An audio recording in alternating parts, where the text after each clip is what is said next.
الحمد لله رب العالمين والعاقبة للمتقين الصلاة والسلام على حبيبه محمد وعلى آله وصحبه أجمعين. أما بعد فقد قال الله تعالى في القرآن العظيم والفرقان المجيد: فأعوذ بالله من الشيطان الرجيم. بسم الله الرحمن الرحيم. ومن أحياها فكأنما أحيا الناس جميعا. وقال الله تعالى: وأحسن كما أحسن الله إليك ولا تبغي الفساد في الأرض إن الله لا يحب المفسدين. صدق الله العلي العظيم وصدق رسوله النبي الكريم ونحن على ذلك من الشاهدين والشاكرين والحمد لله رب العالمين. اللهم صل على سيدنا مولانا محمد وطب القلوب ودوائها وعافية الأبدان وشفائها ونور الأبصار وضيائها وعلى آله وصحبه وسلم. اللهم سبحانك لا علم لنا إلا ما علمتنا إنك أنت العليم الحكيم. رب اشرح لي صدري ويسر لي أمري واحلل عقدة من لساني يفقهوا قولي. ربي زدني علما. مولاي صل وسلم دائما أبدا على حبيبك خير الخلق كلهم. புகழும் புகழ்ச்சியும் சர்வ படைப்பினங்களையும் படைத்து அதை பரிபாலித்துக் கொண்டிருக்கக்கூடிய எல்லாம் அந்த அல்லாஹ் தஆலாவுக்கே என்றென்றும் நிலவட்டுமாக. சலாத்தும் சலாமும் கண்மணி நாயகம் சய்யிதுல் முர்சலீன் காத்தமுன் நபியீன் முஹம்மது முஸ்தபா அஹ்மது முஜ்தபா ஸல்லல்லாஹு அலைஹி வஸல்லம் அவர்களின் மீதும் அவர்களின் அடிச்சுவடை அடிபெறலாமல் பின்பற்றிய சத்திய சஹாபாக்கள், தாபிஈன்கள், தபஅத் தாபிஈன்கள், சுஹதாக்கள், நாதாக்கள், நல்லோர்கள், ஷேக்மார்கள், அவுலியாக்கள், குறிப்பாக நம் அனைவர்களின் மீதும் இறைவனின் அருள் என்றென்றும் நீங்கா நிலவட்டுமாக. அன்பானவர்களே, அஸ்ஸலாமு அலைக்கும் வரஹ்மத்துல்லாஹி வபரகாத்துஹு. புனிதமிக்க இந்த ஜும்ஆவுடைய நாளில் அல்லாஹ் தஆலா வழங்கக்கூடிய எல்லா விதமான அருள்களையும் பெறக்கூடிய நன்மக்களாக அல்லாஹ் தஆலா நம் அனைவரையும் ஆக்கி அருள் புரிவானாக. புனித இல்லமா கஅபா ஷரீஃபை தவாப் செய்யக்கூடிய, ஹஜ் உம்ரா செய்யக்கூடிய பாக்கியத்தையும், திருநபியின் ரௌலாவை தரிசித்து ஆனந்த பரவசம் அடையக்கூடிய பாக்கியத்தையும் அல்லாஹ் தஆலா நம்மவர்கள், நம் குடும்பத்தினர்கள், நம் சந்ததியினர்கள் அனைவருக்கும் திரும்ப திரும்ப தந்தருள் புரிவானாக. அன்பானவர்களே, நாம் ஆகஸ்ட் மாதத்தில் இருந்து கொண்டிருக்கின்றோம். இந்த மாதத்தில் நமக்கெல்லாம் இந்திய மக்களுக்கு சுதந்திரம் கிடைத்த அந்த மாதம். எல்லோரும் ஒற்றுமையோடு இன, மொழி, நிற பாகுபாடின்றி உழைத்த, கஷ்டப்பட்ட அந்த தியாகத்திற்கு இறைவன் கொடுத்த ஒரு மிகப்பெரிய வெற்றிதான் சுதந்திர போராட்டம். அதிலிருந்து நமக்கு கிடைத்த இந்திய சுதந்திரம். அன்பானவர்களே, ஆகஸ்ட் 15 சுதந்திர தினம், ஆகஸ்ட் 19 உலக மனித நேய தினமாக அனுஷ்டிக்கப்படுகிறது. உலகம் முழுவதும் இருக்கக்கூடிய மனிதர்கள் மனிதாபிமானத்தோடு மனித வர்க்கத்தினுடைய நோக்கத்தை மதிப்பதற்காகவும், மனித நலனை பேணுவதற்காகவும் மனித நேய தினமாக ஆகஸ்ட் 19 அனுஷ்டிக்கப்படுகிறது. அன்பானவர்களே, மனித நேயம் என்பது வெறு வார்த்தை மட்டும் கிடையாது. மனித உணர்வு, சிந்தனை, கருத்துக்களோடு பின்னி பிணைந்து மக்கள் நெருக்கடியால் பாதிக்கப்படும் போது அவர்களுக்கு உதவி செய்பவர்கள்தான் மனித நேயமுடையவர்கள். மனித நேயம் என்றால் ஒருத்தர் கஷ்டப்படுகிறார், துன்பப்படுகிறார், ஏதாவது ஒரு சிரமத்தில் இருக்கிறார் என்றால் ஓடோடி சென்று அவருடைய சிரமத்தை, கஷ்டத்தை நம்மால் முயன்ற அளவு போக்கக்கூடிய அந்த எண்ணம், அந்த முயற்சி, அந்த பாகுபாடின்றி பார்க்கக்கூடிய அந்த உதவிதான் மனிதநேயம். அன்பானவர்களே, கண்மணி நாயகம் ஸல்லல்லாஹு அலைஹி வஸல்லம் அவர்கள் சொன்னார்கள், மன் கான ஃபீ ஹாஜத்தி அஹீஹி, யார் தன்னுடைய சகோதரனுடைய தேவையை நிறைவேற்றுகின்றானோ, கான அல்லாஹு ஃபீ ஹாஜத்திஹி, அல்லாஹு தஆலா அந்த மனிதனுடைய தேவையை நிறைவேற்றுவான். தன்னுடைய சகோதரன், தன்னுடைய நண்பன் பார்க்கும் பொழுது ஒருவர், ஒரு முதியவர் அல்லது ஒரு வயோதிகர், ஒரு பெண்மணி நோயாளி கஷ்டப்படுகிறார், அவருக்கு தேவை இருக்கின்றது, ஒரு கஷ்டத்திற்கு நம்மால் முடிந்த அளவுக்கு உதவ முடியும் பொழுது ஓடோடி சென்று அவருடைய கஷ்டத்தை போக்குகின்றார், அவர்களுக்கு உதவி செய்கின்றார் என்றால் நபி அவர்கள் சொன்னார்கள், அல்லாஹு தஆலா அந்த மனிதனுடைய கஷ்டத்தில் இருந்து அவரை நீக்குகின்றான். அவன் கஷ்டப்படும் பொழுது அவனுக்கு அல்லாஹு தஆலா உதவி செய்கின்றான் என்று கண்மணி நாயகம் ஸல்லல்லாஹு அலைஹி வஸல்லம் அவர்கள் சொன்னார்கள். இன்னும் நபி அவர்கள் சொன்னார்கள், வமன் ஃபர்ரஜ அன் முஸ்லிமின் குர்பத்தன், யார் கஷ்டத்தில் சிரமத்தில் இருக்கும் பொழுது ஒருவருடைய கஷ்டத்தை, ஒரு முஸ்லிமுடைய கஷ்டத்தை போக்குகின்றாரோ, சிரமத்தை போக்குகின்றாரோ, நெருக்கடியை போக்குகின்றாரோ, ஃபர்ரஜல்லாஹு அன்ஹு பிஹா குர்பத்தன் மின் யௌமில் கியாமா, நாளை மறுமை நாளில் மிகப்பெரிய கஷ்டம், துன்பம், சிரமங்கள் இருக்கும் பொழுது அல்லாஹு தஆலா அவர்களுடைய சிரமத்தை, கஷ்டத்தை, துன்பத்தை மறுமை நாளில், கியாமத்துடைய நாளில் போக்குகிறான் என்று கண்மணி நாயகம் ஸல்லல்லாஹு அலைஹி வஸல்லம் அவர்கள் சொன்னார். அன்பானவர்களே, இந்த உலகத்துல நம்ம கஷ்டத்தை போக்குறோம், ஒருவருடைய சிரமத்தை போக்குறோம், அல்லாஹு தஆலா அதற்கு பகரமாக ரொம்ப முக்கியமான ஒரு சூழ்நிலை, சிரமத்தில் இருக்கும் பொழுது நாம் கியாமத்துடைய நாள்ல அல்லாஹ் நம்முடைய கஷ்டத்தை போக்குவோம். இந்த உலகத்தில் செஞ்ச நல்ல காரியத்தினுடைய அந்த பிரதிபலனை நாளை மறுமையில் நாம் கண்டு காணக்கூடியவர்களாக இருப்போம். அன்பானவர்களே, இயலாதவர்களுக்கு உதவி செய்வது.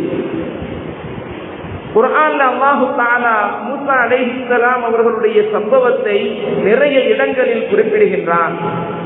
குர்ஆனில் அதிகமாக வரக்கூடிய ஒரு நபியினுடைய பெயர் என்றால் அது மூஸா நபி. பல இடங்கள்ல நபி அவர்களுடைய பெயர் வந்திருக்கு. மூஸா நபி அவர்களுடைய சம்பவங்கள் குறிப்பிடப்பட்டிருக்கின்றது.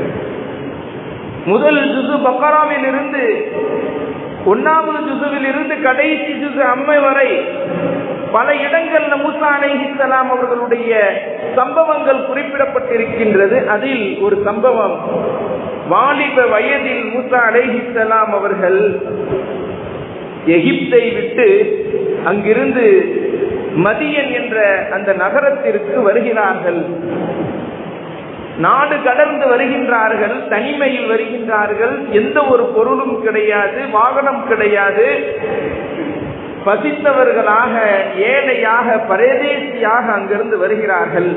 வந்து மதியனை சென்றடைந்தார்கள். மதியன் நகரத்தினுடைய எல்லை பகுதியில் ஒரு மரத்தின் அடியில் களைப்பாறுகிறார்கள், உறங்குகிறார்கள், பசியோடு இருக்கிறார்கள். அங்கு கண் விழித்து பார்த்தால் ஒரு கிணறு, அந்த கிணறுக்கு அருகாமையில் சில ஆட்டு இடையர்கள் தங்களுடைய ஆட்டிற்கு நீர் புகட்டி கொண்டிருக்கிறார்கள். அந்த கிணற்றிலிருந்து தண்ணீரை இறைத்து பக்கத்தில் ஒரு தொட்டி, அந்த தொட்டியில் ஊற்றுகின்றார்கள். அந்த ஆடுகள் எல்லாம் அதை குடித்துக் கொண்டிருக்கின்றது. இதை பார்த்து கொண்டிருக்கின்றார்கள். இதற்கு பக்கத்தில் 2 பெண்மணிகள், 2 வாலிப பெண்மணிகள் ஓரமாக நின்று காத்து கொண்டிருக்கிறார்கள். தங்களுடைய ஆட்டு மந்தையை ஓரமாக வைத்துக் கொண்டு, என்ன காரணம் என்னவென்று தெரியவில்லையே என்று பார்த்து கொண்டிருந்த மூஸா அலைஹிஸ்ஸலாம் அவர்கள் சிறிது நேரத்திற்கு பிறகு அந்த ஆட்டு இடையர்கள் 2 பேரும் அந்த கிணறினுடைய பெரும் கல்லை, கிணற்றினுடைய அந்த மூடியாக பயன்படுத்தப்பட்ட அந்த கல்லை அவர்கள் தூக்கி போடுகிறார்கள். அது மூடி விடுகிறது. அதற்கு பிறகு அந்த ஆட்டு இடையர்கள் சென்று விட்டார்கள். மூஸா அலைஹிஸ்ஸலாம் அவர்கள் ரொம்ப வேகமானவங்க, யாரும் கஷ்டம்னா உடனே உதவக்கூடிய மனப்பக்குவம் உடையவர்கள். நபியாச்சு வேகமாக போறாங்க. அந்த பெண்மணிகள்கிட்ட கேட்கிறாங்க, என்னமா ஏன் இங்கே ஒதுங்கி நிற்கிறீங்க, என்ன காரணம், நீங்க ஆட்டுக்கு தண்ணீர் புகட்டலையா? அந்த பெண்மணி சொல்லுகின்றார்கள், எங்களால் இந்த கிணற்றில் இருந்து தண்ணீரை இறைத்து ஊற்றக்கூடிய வலு என்பது கிடையாது. ஏனென்றால் அந்த கிணற்றில் இருந்து தண்ணீரை இறைக்கக்கூடிய அந்த வாளி என்பது மிக பெருசு. ஒரு 2 பேர் சேர்ந்து அதை இறைத்து ஊட்டும் அளவுக்கு அந்த கிணற்றினுடைய வாளி கிடையாது, மிகப்பெரியதாக இருக்கின்றது. இந்த ஆட்டு இளையர்கள் எல்லாம் தங்களுடைய ஆட்டிற்கு இந்த தொட்டியில தண்ணீரை இறைத்து ஊற்றுவார்கள். தங்களுடைய ஆடு குடித்து போன பிறகு மிச்சம் மீது இருக்கக்கூடிய இந்த தண்ணீரை, இந்த தொட்டியினுடைய தண்ணீரை எங்களுடைய ஆட்டுக்கு நாங்கள் புகட்டுவோம். இதுதான் வளமையா இருக்குது. அதனால நான் ஒதுங்கி நிற்கிறேன். மூசா அலைஹிஸ்ஸலாம் ஏமா வந்தாங்க. அந்த மிகப்பெரிய அந்த கல்லை தங்களுடைய ஒரு கையால், மிக வலுவானவர்கள், மிகவும் சக்தி வாய்ந்தவர்கள், ஒரு கையால இழுத்து போடுறாங்க. இழுத்து போட்டு விட்டு அந்த ஆட்டின் அந்த கிணற்றினுடைய அந்த வாளியை உள்ளே விட்டு இறைக்கின்றார்கள். ஒரே ஒரு வாளி தான் அந்த தொட்டி நிறைஞ்சிருச்சு. அவ்வளவு பெரிய வாளி. அந்த காலத்துல தோல் சுருத்தியில 4 பக்கமும் கயிறை கட்டி வாளியாக யூஸ் பண்ணக்கூடிய ஒரு சூழ்நிலை. அதை இறைத்து ஊற்றுகின்றார்கள். அந்த 2 பெண்மணிகளும் தங்களுடைய ஆட்டுகளுக்கு தண்ணீரை புகட்டி விட்டு சென்றார்கள். அன்பானவர்களே, சிரமப்படக்கூடியவர்களுக்கு, இயலாதவர்களுக்கு உதவி செய்யக்கூடிய மனப்பக்குவம் என்பது எல்லா நபிமார்களுக்கும் இருந்தது என்று குர்ஆன் நமக்கு கற்றுத்தருகிறது. அன்பானவர்களே, மனித நேயம் என்பது இதுதான். ஒருவர் கஷ்டப்படுகிறார் என்றால் நாம சென்று அவர்களுடைய கஷ்டத்தை போக்க வேண்டும், சிரமத்தை போக்க வேண்டும். அந்த மனித நேய மனப்பக்குவம் என்பது நமக்கு இருக்க வேண்டும். அதுதான் நாம் செய்யக்கூடிய சேவைகளிலே உயர்ந்த சேவை, இறைவனுக்கு பிடித்தமான சேவை. மனித நேயம் என்பது பேரிடர்களில் பாதிக்கப்பட்டவர்களுக்கு ஓடோடி சென்று உதவுவது, பஸ் ரயில் போன்றவற்றில் பயணிக்கக்கூடியவர்களில் முதியவர்களுக்கு, வயோதிகர்களுக்கு, குழந்தைகளுக்கு, கர்ப்பிணி பெண்களுக்கு இடம் அளிப்பது, இதுவும் மனித நேயம். விபத்தில் சிக்கி உயிருக்கு போராடி கொண்டிருக்கக்கூடிய அந்த விபத்தில் பாதிக்கப்பட்டவர்களை ஓடோடி சென்று அவர்களுக்கு முன்னுதவி செய்வது, இதுவும் மனித நேயம். ஏதோ ஒரு காரியங்களுக்காக வரிசையில் நிற்கக்கூடியவர்கள், வரிசையில் வெகு தூரத்தில் வரிசை நிற்கின்றது. ஒரு முதியவர், ஒரு வயோதிக பெண்மணி அல்லது கர்ப்பிணி பெண்மணி அந்த வரிசையில் நிற்கிறாங்க. அப்ப அவர்களை முன்னே செல்வதற்கு இடம் அளிப்பது, இதுவும் ஒரு மனித நேயம். வரிசையில வாலிபர்கள்லாம் நிற்கிறாங்க, வயோதிகர்களுக்கு முன்ன போங்க, நீங்க வயசானவங்க. கர்ப்பிணி பெண்மணி, நீங்க முதல்ல போங்க.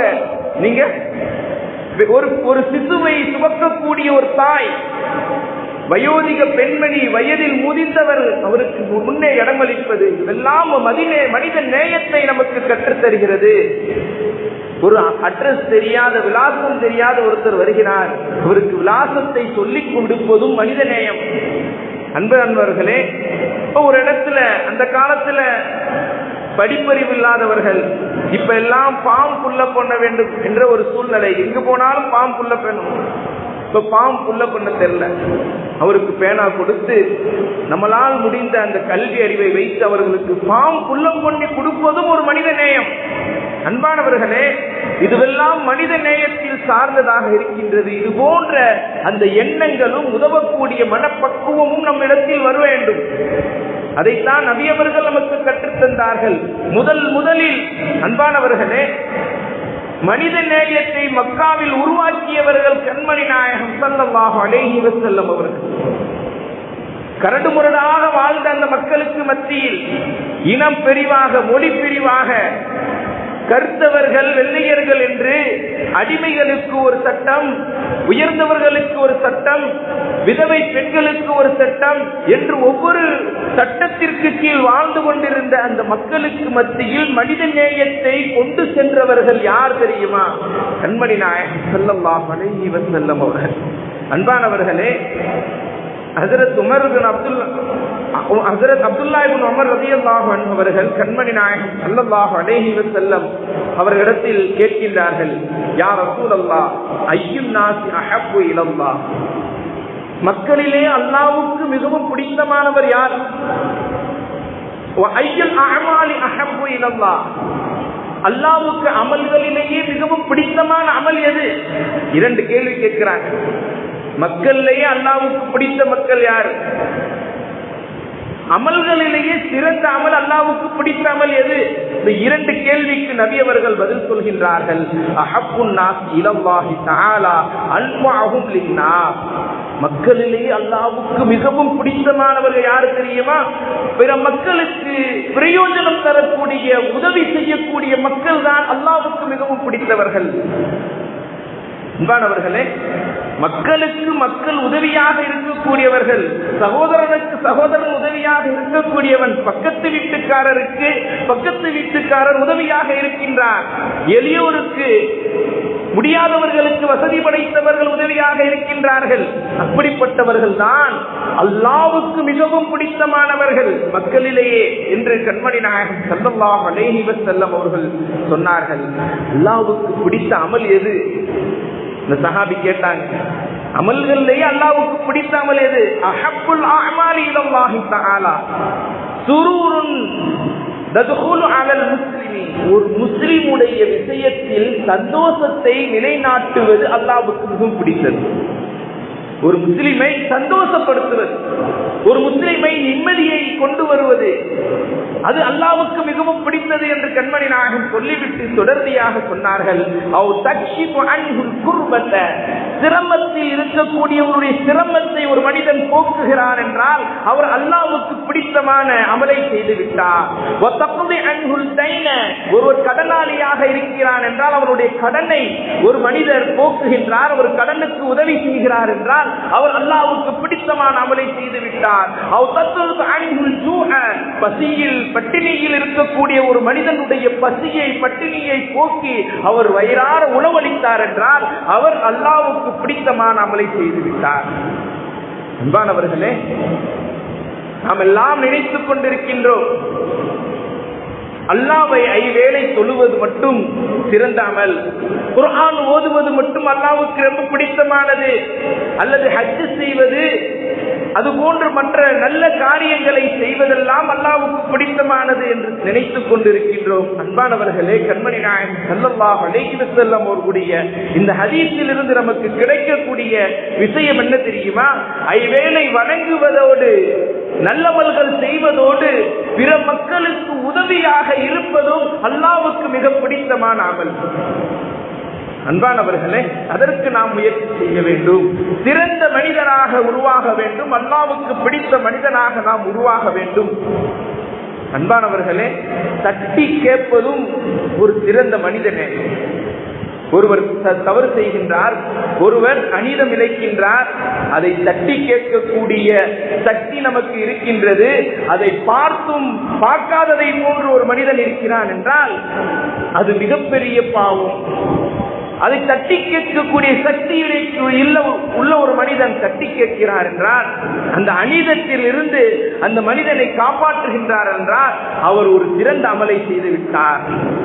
அன்பானவர்களே, கண்மணி நாயகம் ஸல்லல்லாஹு அலைஹி வஸல்லம் மக்காவுடைய நகரத்தில் நபி அவர்கள் இருக்கும் பொழுது அபூ ஜஹல் என்ற அந்த கொடியவன் ஒரு அனாதை சிறுவனுடைய அந்த சொத்திற்கு பாதுகாப்பாளராக நியமிக்கப்படுகின்றான். ஒரு அனாதை சிறுவன், அந்த சிறுவனுடைய அந்த சொத்துக்கு பாதுகாவலனாக அபூ ஜஹல் நியமிக்கப்படுகின்றான். அந்த அனாதை சிறுவனுடைய செல்வம் எல்லாம் அபூ ஜஹல் இடத்துல இருக்குது. அந்த அனாதை சிறுவன் ஆடை இல்லாதவனாக நிர்வாண கோலமாக அபூ ஜஹல் இடத்தில் வருகின்றான். என்னுடைய சொத்து என்னுடைய செல்வம் எல்லாம் உன்னிடத்தில் இருக்கின்றது, எனக்கு என்னுடைய செல்வத்தை கொடு, எனக்கு உடையை கொடு, என்னுடைய தேவையை நிறைவேற்று, எனக்கு உணவை கொடு என்று அந்த சிறுவன் அந்த அபூ ஜஹல் கொடியவனிடத்தில் கேட்கும் பொழுது அபூ ஜஹல் அவன் இயற்கையாகவே கொடிய குணமுடையவன்.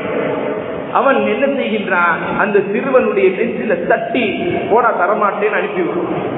அழுது கொண்டு அந்த சிறுவன் காபத்துல்லாவினுடைய அந்த இடத்திற்கு போகும் பொழுது அங்கு ஒரு மனிதர் பார்க்கின்றார். அவரும் காபிர், இறை மறுப்பாளர். பார்த்துவிட்டு இந்த விஷயத்தை அந்த மனிதனை கூப்பிட்டு, அந்த சிறுவனை கூப்பிட்டு சொல்கின்றார், நீ முகம்மது இடத்துல போய் இந்த விஷயத்தை சொல்லு, அவர் உனக்கு நீரத்தை வாங்கி கொடுப்பார். அந்த காபிருடைய நோக்கம் என்ன தெரியுமா? முஹம்மதை இந்த விஷயத்தில் ஸல்லல்லாஹு அலைஹி வஸல்லம் அவர்களை இந்த விஷயத்தில் சிக்க வைக்க வேண்டும், அபூஜஹலிடத்தில் இருந்து நபி அவர்களை திட்டப்பட வேண்டும், அதில் நாம் சந்தோஷம் அடைய வேண்டும் என்பது அந்த காபிருடைய நோக்கம். அதை அறியாத அந்த சிறுவன் முஹம்மது ஸல்லல்லாஹு அலைஹி வஸல்லம் அவர்களிடத்தில் சென்று தன்னுடைய கஷ்டத்தை முறையிடுகின்றார், தன்னுடைய சிரமத்தை முறையிடுகின்றார். சொல்கின்றார், என்னுடைய சொத்து, என்னுடைய செல்வம் அபூஜஹலிடத்தில் இருக்கின்றது, இன்று நான் உடுத்த கூட ஆடை இல்லாமல் நிர்வாணமாக இருக்கின்றேன், எனக்கு என்னுடைய செல்வத்தை வெட்டுத்தாருங்கள் என்று சொல்லும் பொழுது கண்மணி நாயகம் ஸல்லல்லாஹு அலைஹி வஸல்லம் அவர்கள் இரக்க குணத்தின் முழு உருவமாக இருக்கக்கூடிய, அடுத்தவர்கள் உதவி என்று வந்துவிட்டால் என்றுமே அவர்கள் உதவாத காலமே கிடையாது, எல்லா காலமும் நபி அவர்கள் அவர்களுக்கு உதவி இருக்கின்றார்கள். அந்த கஷ்டத்தை நீக்குவதற்காக அந்த சிறுவனுடைய கையை, கரத்தை பிடித்துக் கொண்டு நபி அவர்கள் அபூஜஹலுடைய வீட்டிற்கு செல்கின்றார்கள். அபூஜஹல் நபி அவர்களும் அந்த சிறுவரும் வருவதை பார்த்து நபி அவர்களை கண்ணியமாக அழைத்து அமர வைத்து அந்த சிறுவனுடைய செல்வத்தையும் பொருளையும் எடுத்து நபி அவர்களிடத்தில் கொடுத்து அதை கொடுக்க செய்கின்றார். நபி ஸல்லல்லாஹு அலைஹி வஸல்லம் அந்த சிறுவனுக்கு ஆடையை வாங்கி கொடுத்தார்கள், அவருடைய செல்வத்தை மீட்டுக் கொடுத்தார்கள். இதை பார்க்கின்றான் அந்த காபீர், அந்த இறை நிராகரிப்பாளன் பார்க்கின்றான். நபியவர்களுக்கு அவர்களுடைய மதத்திற்கு மாறிவிட்டானா அபூஜஹல்? நபி அவர்களுடைய மதத்திற்கு அபூஜஹல் மாறிவிட்டானா? அவன் திட்டுவான் என்றெல்லாம் நான் நினைத்துக் கொண்டிருந்தேன், இப்படி செஞ்சு விட்டானே என்று சொல்லி அபூஜஹலை அழைத்து கேட்கின்றான், என்ன மதம் மாறிவிட்டாயா என்று கேட்கும் பொழுது அபூஜஹல் சொன்னான், முஹம்மது அவர்கள் என்னிடத்தில் வரும் பொழுது அவர்களுடைய வலது இடது புறத்தில் ஒரு பெரும் ஈட்டி இருந்தது, அந்த ஈட்டி என்னை குத்தி விடுமோ என்று நான் பயந்து அவர்கள் கேட்கக்கூடிய அந்த நீதியை, அந்த பொருளை நான் கொடுத்து விட்டேன். அன்பானவர்களே, அது அபூஜஹலுடைய கண்ணுக்கு மட்டும் அல்லாஹ் காட்சி அளிக்க செய்திருக்கின்றான். இரண்டு புறமும் இரண்டு ஈட்டி இருந்தது, அது நான் பொருளை கொடுக்காவிட்டால் என்னை குத்தி கிழித்து விடுமோ என்று நான் பயந்து அந்த செல்வத்தை, அவருடைய பொருளை நான் கொடுத்துட்டேன் என்று அபூஜஹல் சொன்னான். அன்பானவர்களே, தட்டி கேட்பதும் அநீதம் இழைக்கப்படும் பொழுது அதை சக்தி உடையவர்கள் தட்டி கேட்பதும் ஒரு மனித நேயம். அந்த பக்குவம் நமக்கு வர வேண்டும். அந்த உதவக்கூடிய, அந்த தட்டி கேட்கக்கூடிய அந்த செயல்பாடு, குணம் என்பது நபி அவர்களிடத்தில் இருந்த ஒரு சுன்னத்தான குணம். அந்த குணம் நம்மிடத்தில் வர வேண்டும். அன்பானவர்களே, பார்வையற்ற ஒரு மூதாட்டி மதீனா நகரத்தில் ஒரு ஓரப்பகுதியில ஒரு குடிசையில ஒரு பெண்மணி வசித்துக் கொண்டிருந்தால், ஜனாதிபதி அமீருல் முஃமினீன் ஹஜ்ரத் அபூபக்கர் சித்திக் ரலியல்லாஹு அன்ஹு அவர்களுடைய வளமை, தினசரி அந்த பெண்மணிக்கு ரொட்டி மாவும், கோதுமை மாவும், பேரித்தம்பழங்களும் கொண்டு செல்வார்கள். இதை ஹஜ்ரத் உமர் ரலியல்லாஹு அன்ஹு அவர்கள் அறிந்திருந்தார்கள். ஹஜ்ரத் அபூபக்கர் சித்திக் ரலியல்லாஹு அன்ஹு அவர்கள் மரணித்து விட்டார்கள். இப்பொழுது ஜனாதிபதியாக இருக்கக்கூடிய உமர் ரலியல்லாஹு அன்ஹு அவர்கள் கோதுமை மாவையும் பேரித்தம்பழங்களையும் எடுத்துக்கொண்டு செல்கின்றார்கள். சென்று அந்த பெண்மணியிடத்துல பேரித்தம்பழத்தை கொடுக்கிறாங்க.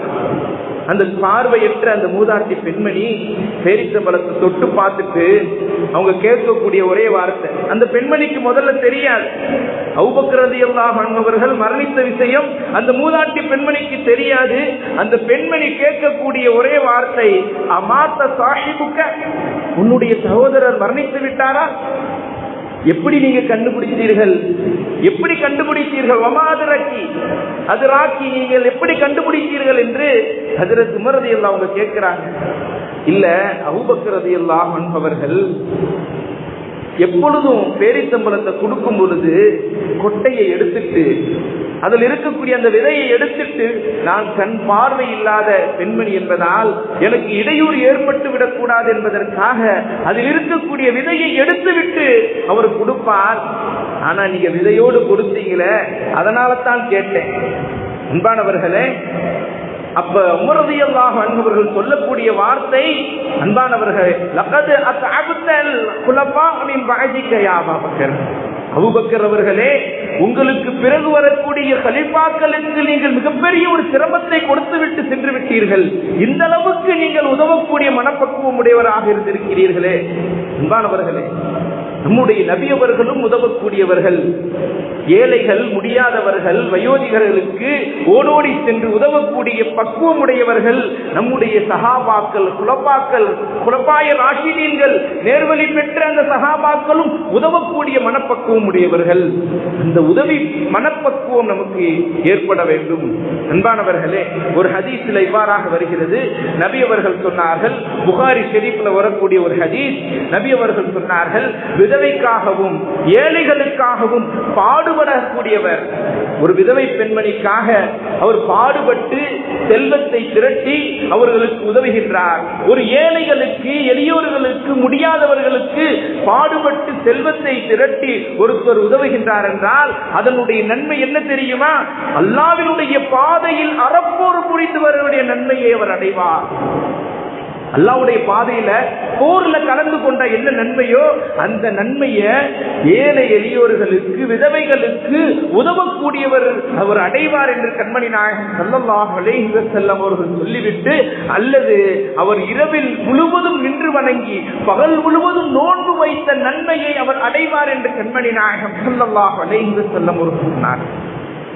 மாணவர்களே, ஒருவர் ஒரு ஏழைகளுக்கு, அதாவது விதவை பெண்களுக்கு செல்வத்தை திரட்டி சம்பாதித்து கொடுக்கிறார் என்றால் அதனுடைய நன்மை என்னங்க?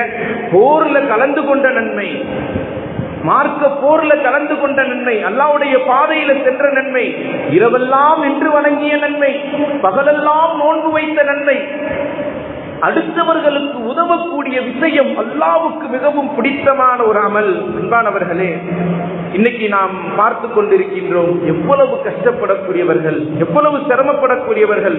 அவர்களுக்கு நம்மளால் எவ்வளவு முடியுமோ அவர் உதவுவது என்பது கடமை. ஏனென்றால் அல்லாஹு தஆலா திருமறையில் சொல்லும் பொழுது, அல்லாஹ் எப்படி உங்கள் மீது உபகாரம் செய்தானோ அதே போன்று நீங்கள் மற்றவர்களுக்கு உபகாரம் செய்யுங்கள். அல்லாஹு தஆலா அவனுடைய உபகாரத்தை நம்மால் எண்ணி முடிக்க முடியாது. எந்த அளவுக்கு அல்லாஹு தஆலாவினுடைய உபகாரம் மிக அளப்பெரியது. எல்லா விஷயத்திலும் இறைவன் நம் மீது உபகாரம் செய்திருக்கின்றான். எல்லா காரியங்களிலும் நம்முடைய இறைவனுடைய உபகாரம் இல்லாமல் நாம் வாழ முடியாது. அதுபோன்று நீங்கள் மற்றவர்களுக்கு உபகாரம் செய்யுங்கள்.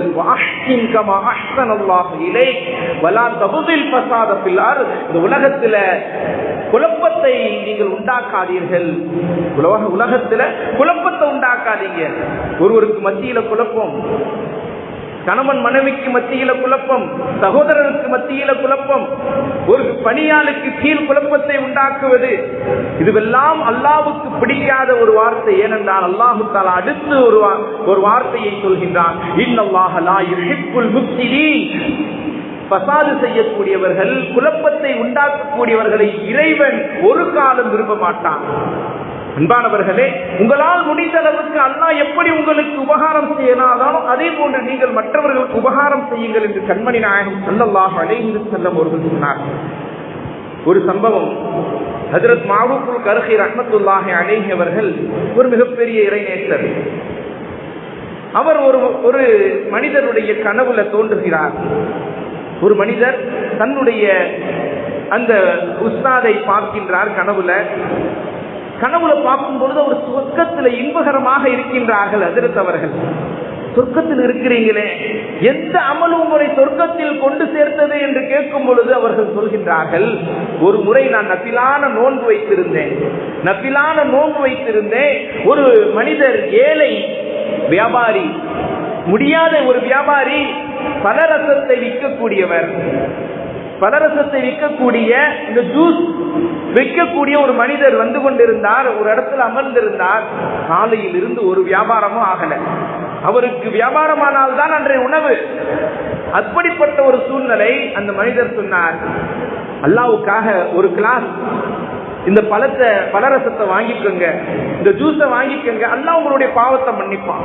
அவர் சொன்ன அந்த ஏழை சொன்ன அந்த வார்த்தை, அல்லாஹ்வுக்காக ஒரு கிளாஸ் ஜூஸை நீங்க வாங்கிக்கோங்க, அல்லாஹ் உங்க பாவத்தை மன்னிப்பான் என்று சொன்னார். நோன்பு வைத்திருந்த அந்த இறைநேசர் அவர் எண்ணத்தை மாற்றுகிறார்கள், இந்த நோன்பை நம்ம கலாவை வைத்துக் கொள்ளலாம், இந்த நோன்பை கலாவை மறுபடியும் நம்ம வச்சுக்கிறலாம். இந்த பழத்தை காசு கொடுத்து அந்த ஜூஸை வாங்கி அருந்தினார்.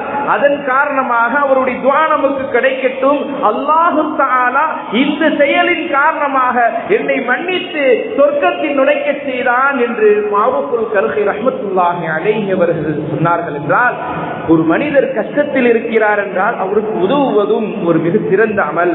வலா தன்சவுல் ஃபضل பைனக்கும், உங்களுக்கு மத்தியில் உதவி செய்வதை நீங்கள் மறந்து விடாதீர்கள், உங்களுக்கு மத்தியில் உதவி செய்வதை நீங்கள் மறந்து விடாதீர்கள் என்று அல்லாஹ் தஆலா திருமறையில் சொல்கின்றான். இன்னல்லாஹ பிமா தஅமலூன பஸீர், நீங்கள் செய்யக்கூடிய ஒவ்வொரு விஷயத்தையும் அல்லாஹ் பார்த்து கொண்டிருக்கின்றான் என்று திருமறையில் சொல்லப்பட்டிருக்கின்றது. அன்பானவர்களே, மனித நேயத்திற்கு முன்னுதாரணமாக இந்திய நாட்டினுடைய முன்னால் வாழ்ந்த சில இமாம்களும் திகழ்ந்திருக்கின்றார்கள். அன்பானவர்களே, லக்னோ என்ற அந்த நகரம் 1992 பாபர் மசூதி இடிக்கப்பட்ட அந்த வருடம் RSS என்ற மிகப்பெரிய ஒரு பயங்கரவாத கும்பல் இஸ்லாமியர்களை எல்லாம் அடித்து கொலை செய்து கொண்டிருக்கக்கூடிய ஒரு சூழ்நிலை.